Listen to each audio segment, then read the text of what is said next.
এখন আমি ডিসকাস করব ডেভেলপমেন্ট লেন্থের বিষয় নিয়ে। ডেভেলপমেন্ট লেন্থ কাকে বলে এবং কি। বেসিক্যালি ডেভেলপমেন্ট লেন্থ হয় 40D to 50D।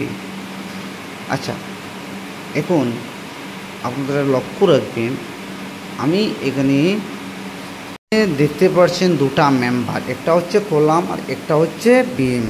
এই দুইটা মেম্বার যখন এক জায়গাতে জয়েন্ট হয়েছে, ওই জয়েন্ট জায়গাতেই আমরা সাধারণত ডেভেলপমেন্ট লেন্থ প্রোভাইড করতে হয়। এখন আপনারা লক্ষ্য রাখুন, এই যে দুটা লেয়ার রড আছে বিমের মধ্যে, নিচ বটম একটা লেয়ার আর টপ একটা লেয়ার।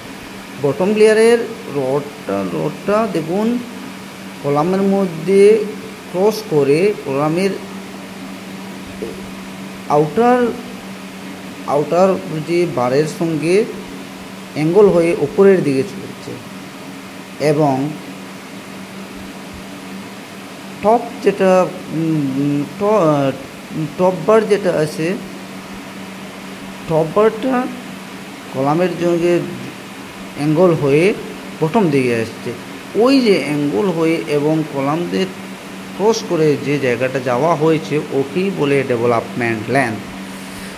এটা কেন দেওয়া হয় আপনারা লক্ষ্য রাখবেন, যখন মেম্বার মানে এই বিমের ওপরে যখন লোড পড়বে, বিমের মিডিলে হোক বা এন্ডিং পোর্শনে হোক লোড পড়বে, তখন এই জয়েন্টের জায়গার মধ্যে একটা নেগেটিভ রিয়াকশন আসবে। এই রিয়াকশনটা কন্ট্রোল করার জন্য এবং লক করার জন্য মেম্বারের সঙ্গে, কিন্তু মেম্বারটাই হচ্ছে মেইন শেয়ার ফোর্স, মেম্বারটাই হচ্ছে মেইন ফোর্স, এটা হলো ফিক্স। তো ওদিকে যখন মোমেন্ট পড়বে, লোড পড়বে, তো এই অপোজিটে যখন মেম্বারের জায়গাতে একটা রিয়াকশন আসবে, এই রিয়াকশনটা কন্ট্রোল করার জন্যই এখানে লক করা হয়, এক্সট্রা বার দেওয়া হয়।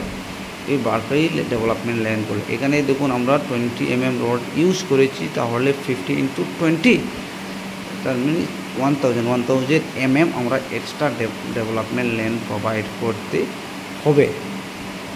দেখুন আপনারা বুঝেছেন।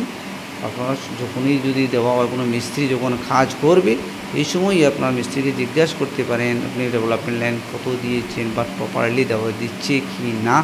কেননা আপনার যদি এটা দেওয়া না হয়, তাহলে আপনার স্ট্রাকচার মজবুত হবে না।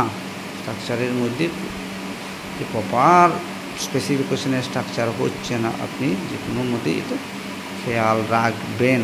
ধন্যবাদ।